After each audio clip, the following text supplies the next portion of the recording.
Welcome back to the episode of Unranked Podcast. Coming with you all, going to actually start to shift gears here a little bit as we get deeper into the end of the year, deeper into the NBA season.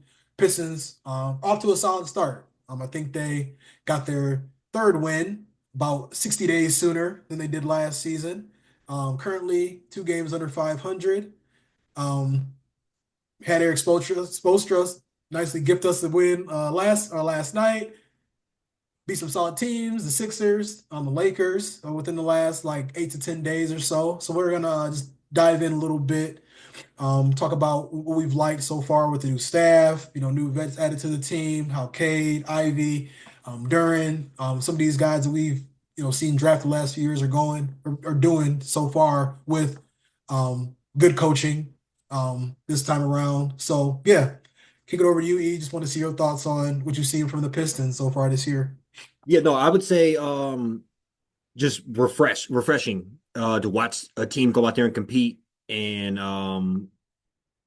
not stumble. I mean, I think last year we started out with 1-2 or 2-1, and we had a buzzer beater loss or almost won in that as well. So we could have been, coming out real hot, but then after that it seemed like all of the wheels fell off. So it's cool to see them just keep chugging along and looking like a real solid team. Uh, Closing out games better than they have in the last couple of years. Looks like they're swinging the ball better, shooting the ball better. As far as yesterday versus the Miami Heat, ended the game. I think we said right before we hopped on, we would have blew that in the end of regulation last year. Same exact scenario. We'd have been up 8, 12 points mid fourth and ended up losing by 5, which happened probably 30 times last year, where we were up Life. mid to late fourth and just gave the game away.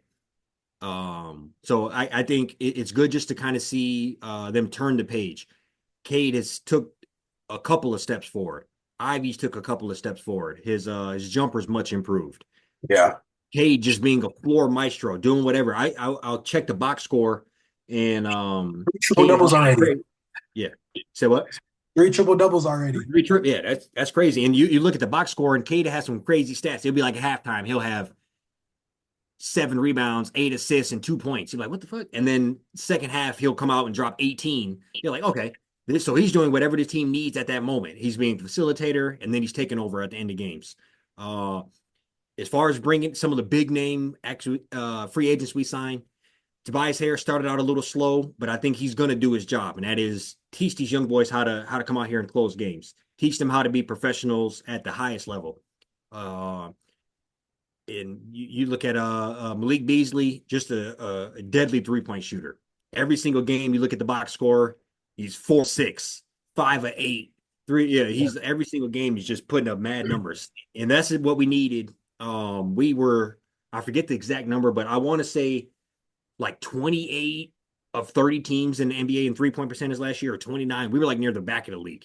That's Hmm. not how you can win games in any modern day NBA when teams can just rattle off 10 threes in a quarter and then you're Yeah, hitting 10 the whole game. That's not sustainable at all. So it's good to kind of see us gel together, and just kind of top it all off. Duran, just a walking double double, still playing at a very high level, still very young. And then you look at somebody like Isaiah Stewart, just the anchor. And then I've seen some stats where he's playing some of the best on ball defense or best rim protection defense in the league. So I think you work all that together and you have a work in or play in type team.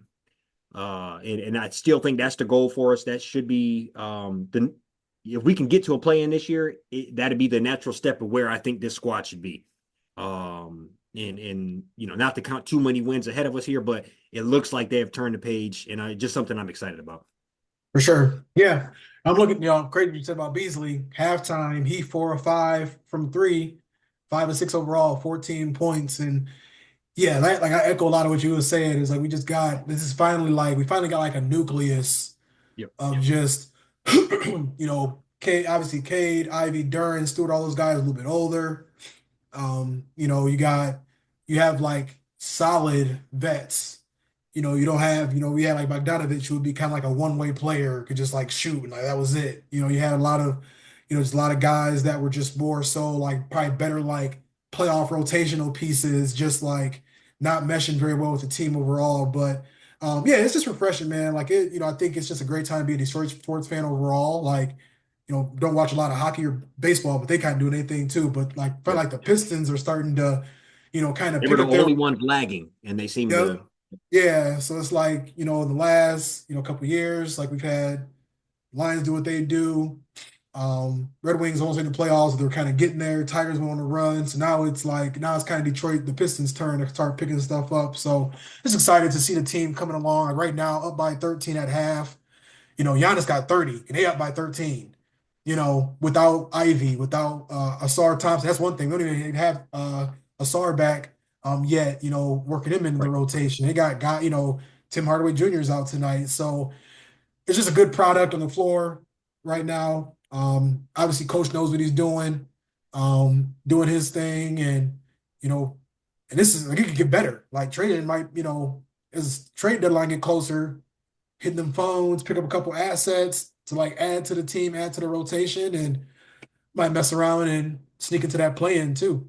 Yeah, no, I agree, and it's the show's night and day of what a coach that's invested can do. We remember the talks when we hired Trajan Langdon, and he called JB, and they flew out to like California or some shit the next day when he Yeah, wasn't hired because he believed in this squad. And I think we are obviously biased, but I think within our bias of how good the squad is, there was a lot of truth in that. And we knew that we were underperforming by yeah, realistically 20 games last year. If that squad easily could have been hovering around that 30 win point, but they for just sure. gave up. The wheels fell off. The coaches did. I mean, think about how good Ivy's doing this year. When He we didn't even start. refused to play him until like February or January of last year. Yeah, When you think about just how explosive he is and how um him and Cade are just a great 1-2 combo. And yet we were playing Killian Hayes, who I don't. I mean, he might be working at StockX or some shit right now. Like we have literally no idea what he's doing, and that's that never happens to a former top 5 pick who's like 22 years old. So the fact that yeah. he's not in the league lets you need to know everything he was, and we were trying to make him a focal point of our squad. So I think stop doing boneheaded things like that, and you can see just how quickly things can turn around. Yeah, and it's true, bro. It's like it's wild. No, We've it been is. dealing with that. Like, No, for sure. That is StockX that got me.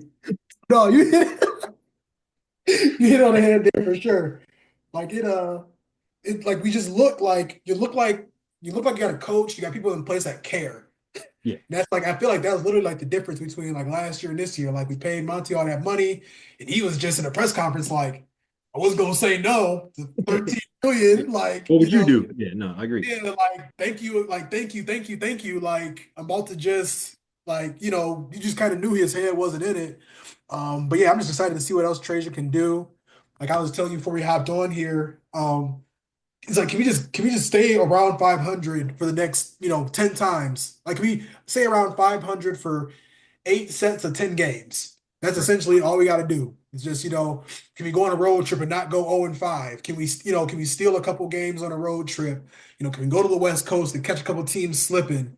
Can we catch some of these, Boston, New York, when they resting somebody or just, whatever's going on and just like Yeah. steal a win. Like, and You got to yeah, be opportunistic when yeah, you're still fighting and clawing like we are.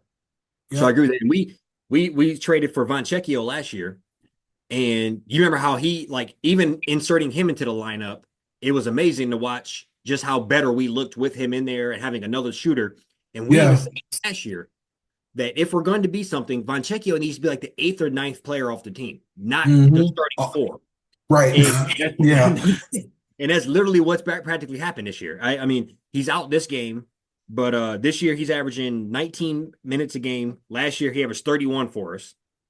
So I mean that's the difference right there, where you're adding in a Tobias Harris versus him.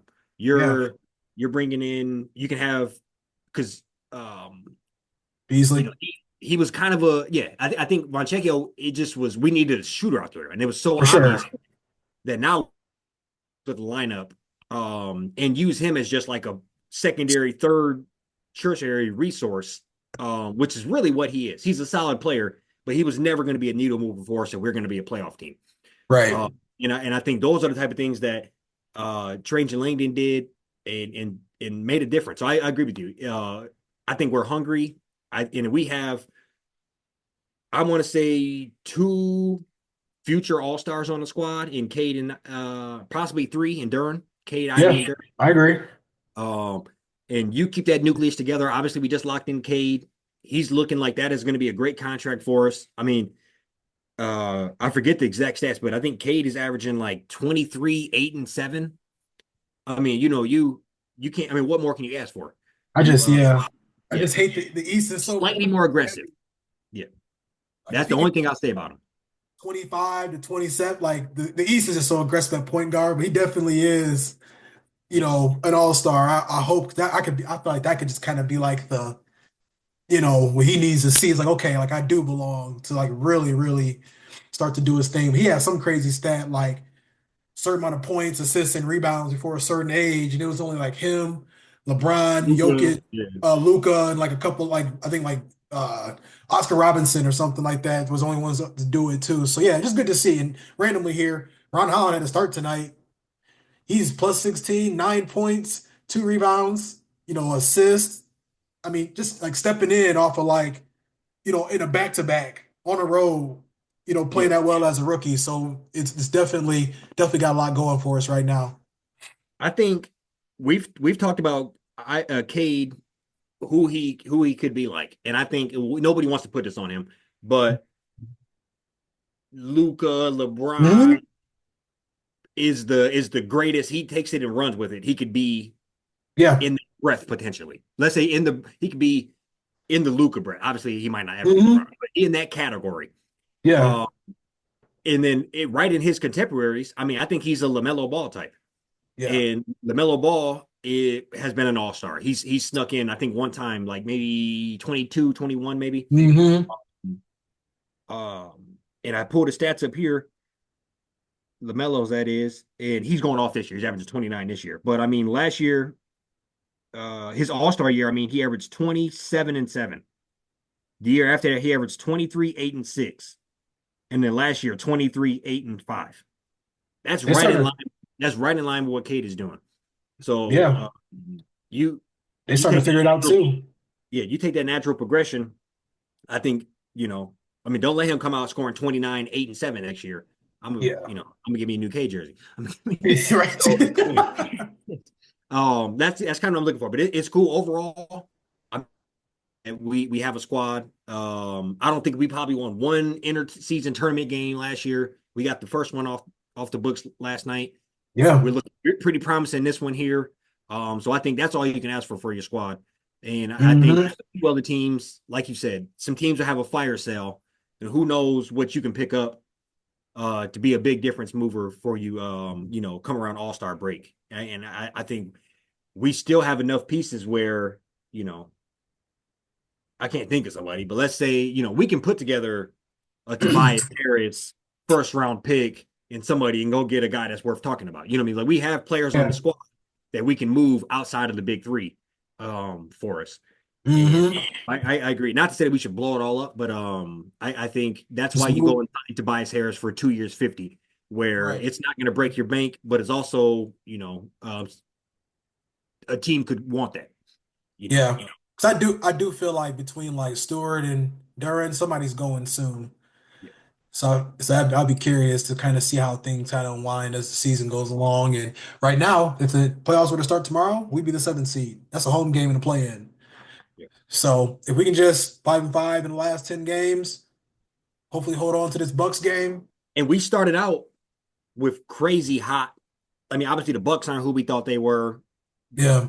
We caught the Lakers in the middle of a road game or road trip. I mean, but even the most highly optimistic Pistons fans were saying we're gonna be like 3-7 coming out of this.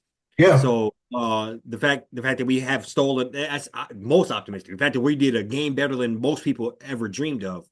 And you got two losses by like under 2 or 3 points in there. I overall I'm ecstatic. Yeah. I mean, you said it before we hopped on, or you said it as soon as we hopped on, but I don't think we got our fourth win until we were 4-29 or some shit. Four, so Our third win was like January 4th or something like that. right. Yeah, it was the same day that the Lions lost the NFC Championship. Yeah. That was our third We win. Yeah. sacrificed. Yeah. Yeah. Jeez. Yeah. Speaking of them, I mean, speechless. It's instant classic Sunday night. I just think it's so funny. Like, you and I were pretty much talking like, oh, if we lose this game, it is what it is. Like, Yeah. because I don't know, it was just trending that way. But like, I wasn't. It was just funny because I just wasn't like, Panicking. wasn't mad. You know what I'm saying? I'm like, it's a road game. I mean, I was saying all week like, this is a get right game for the Texans. The Jets suck, and they embarrassed the Texans on the road like bad that past Thursday. So I had no doubt in my mind we was gonna get their best shot. Coming down to Houston after that Sunday night, red uniforms all on and everything. They posted fucking old ass highlights of running back not being down against us and not getting called down by the referee and all this mess. So yeah, that being said, kick it over to you. Just want to see your thoughts on how the game turned out Sunday. Yeah, no, I think you saying that them getting blown out by the Jets and having 10-day break, Yeah. extended week for them, and had, like you said, a get right game. And we kind of got punched in the mouth off rip. I think we just came out, looked dry, looked stagnant, and then they took full advantage of that.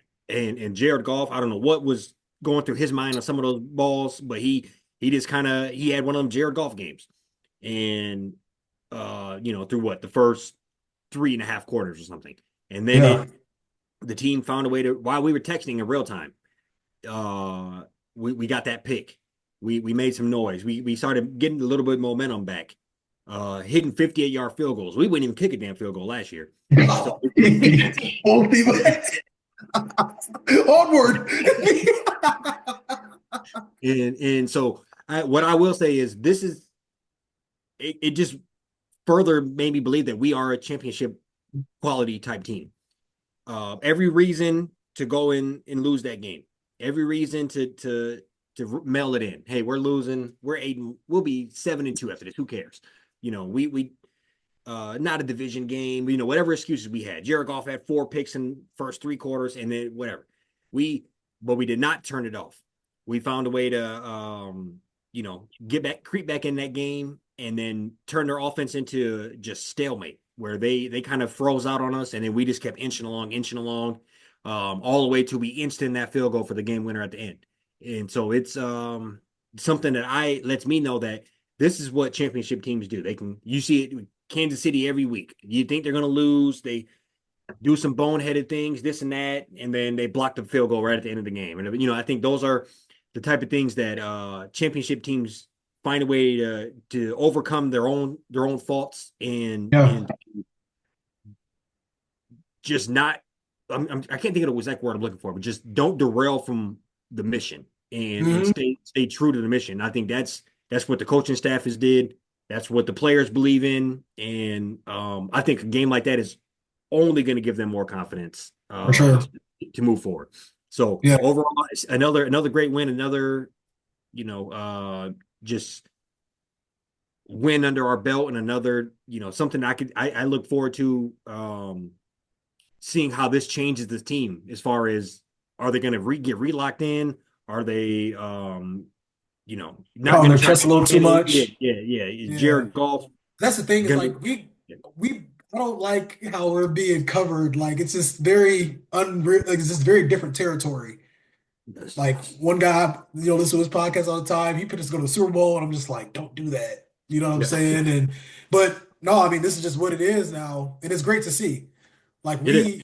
I mean, that game. I think I even told you, like, I don't know if I'm more impressed about the defense not giving up any points in the second half, or more impressed with the offense just kind of like, I mean, just going literally like into gear second half and just scoring 19 unanswered. Like, I mean, that was the best like complimentary football you can play when you're down by 3 scores. Like, it doesn't get better than that.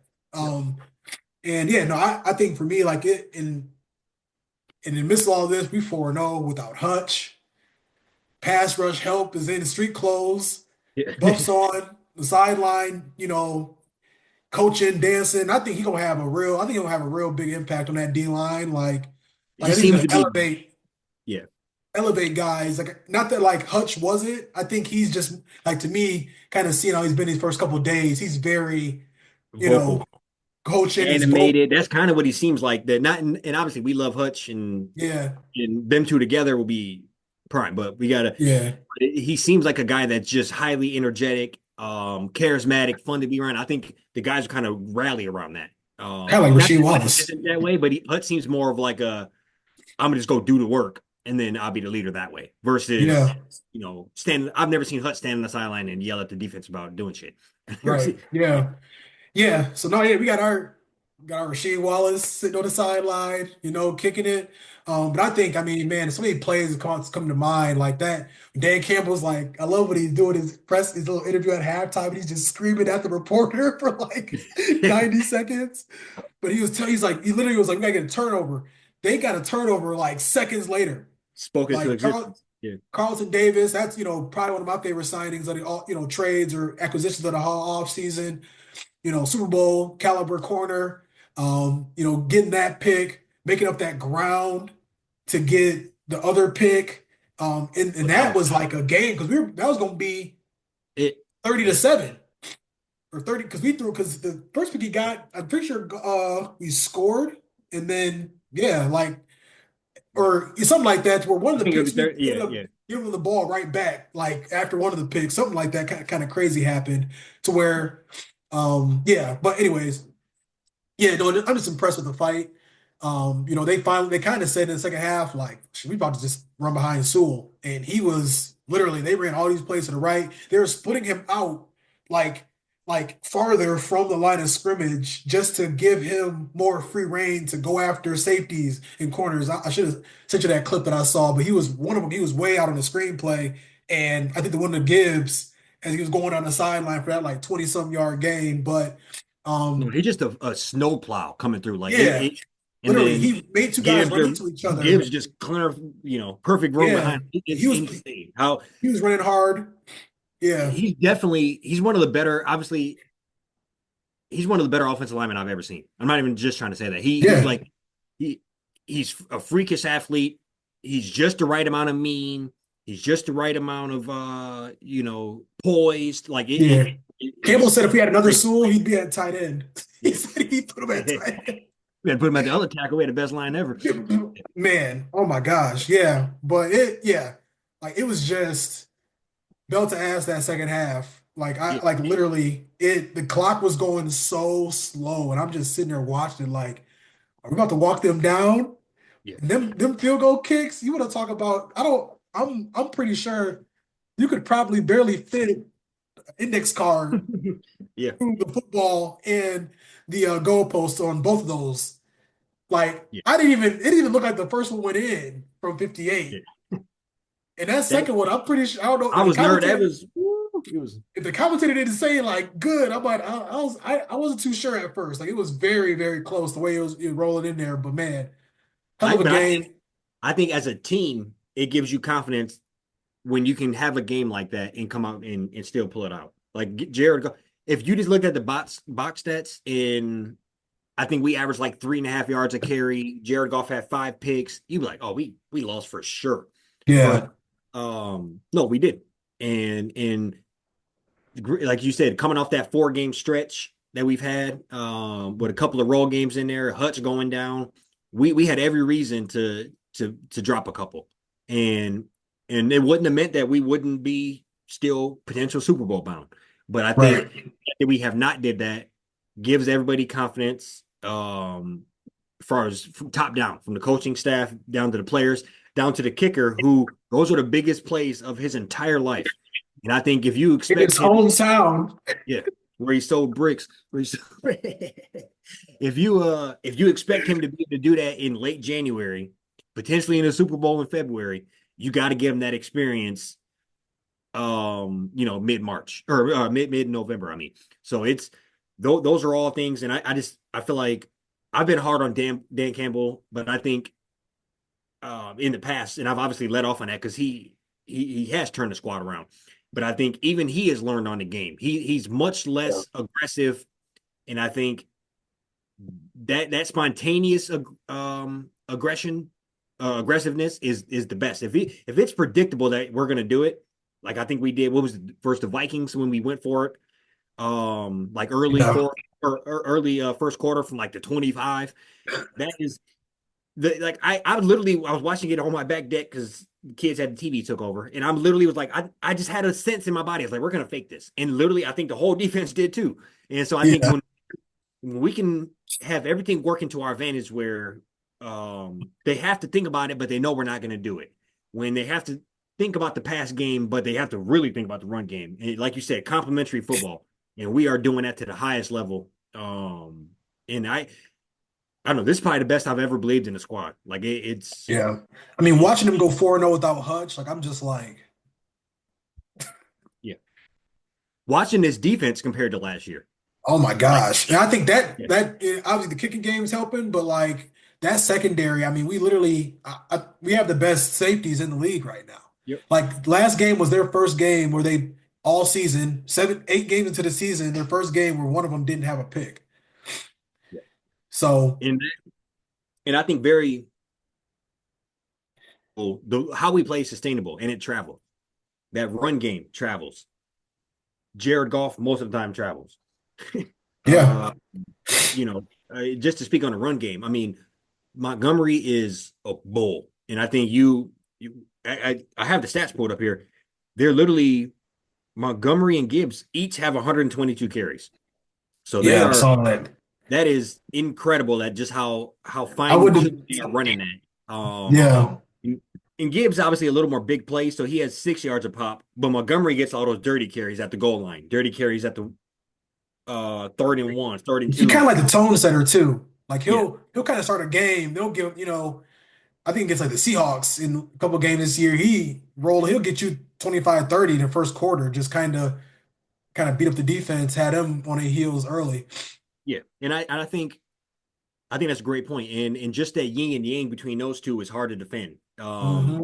And like and I'm saying a lot of the same thing as game, but that offensive line, run game, like I just feel the couple of things I think we just to come down a little bit. I still want to Ben Johnson not to get too pass happy, not For to get sure.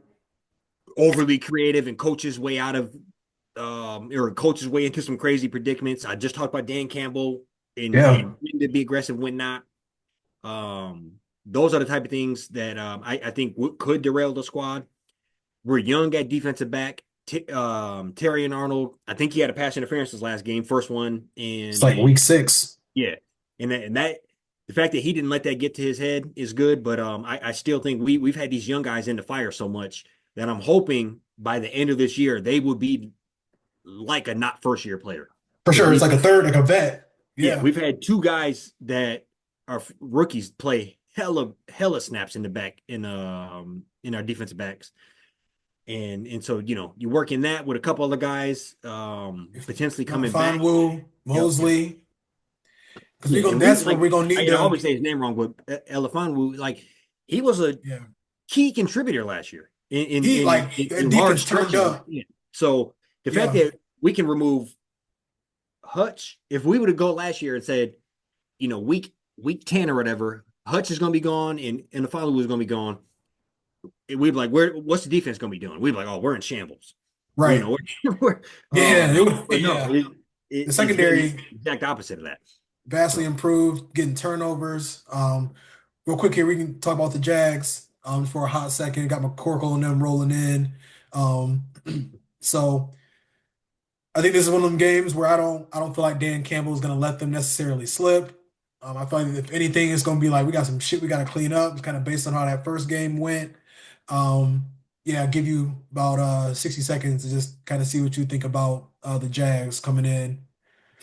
yeah, no, I think a game I'm not that worried about. I think neither one of us are. That's why we kind of each forgot to even talk Yeah, about bring them up. But you never want to overlook anybody. But I think we'll lay on them, overmatch them. Um, yeah, and I'm hoping for just a clean, solid game. Like this, Jared Goff. Let's get back to clean football. Right. Let's get that run game back to hovering, 150, 180 yards. Yeah. And then Complimentary football, let's clean see what game. oh my God, I'm blanking on the name. Dejarius Smith can do. Like I think Yeah, he'll be in Jersey. So for let's sure. 15, let's see 20 how fast he snaps. can get ramped up. Yeah. So Yeah. those are the type of Get things him I'm going. looking for. Generally not that concerned. I think they're bottom feeder. They might be fighting for first overall pick here. Yeah, they are trending in that direction. I think, I think this is you go get their best shot. I think their best shot will probably last a half, if that. I think it'll kind of be how the Tennessee game looked. They got their fair share of injuries on offense. Defense, pretty pedestrian for the most part. They did give Minnesota a little trouble last week, but I do feel like we'll come in there with come out victorious. I'll give a score here. I'll give a score of 227, 27-16. Okay. Yeah, I like that. I like that. I kind of think we'll try to. I think we can pour it on them a little bit. I'm gonna go. I don't want to add too. I don't know. Let me go 31-13. Okay. Yeah. Yeah. I think I know he's probably your fantasy quarterback still, but I think Lawrence is just not that hot. The Oh, team kind of I think he'll everything we're bringing to the table. I think we'll just, like I said, lean on him, and I think we'll yeah. look to get back to the basics. First home game in a while. I mean, that crowd's gonna be ramped up. Especially after last week. Yep. Yeah. It's gonna catapult us into going to get this 1 seed.